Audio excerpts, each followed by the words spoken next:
You ask Tiger to calculate. This deals with finding the midpoint between 2 points. The midpoint between the 2 points is negative 14.5, 11.5.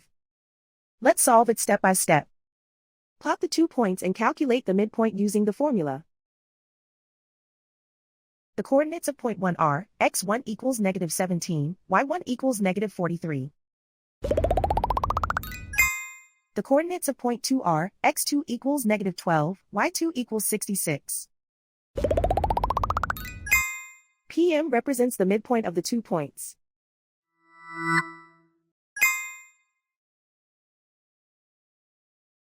Use the x values in the midpoint formula to find the midpoints x. x1 equals negative 17. x2 equals negative 12. Simplify the arithmetic.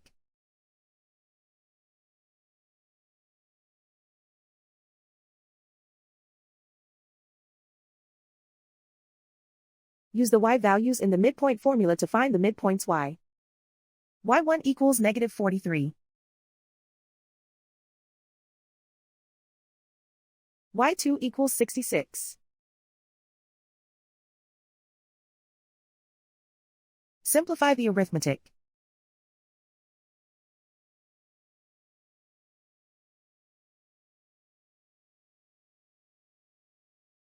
And so, the midpoint is negative 14.5, 11.5.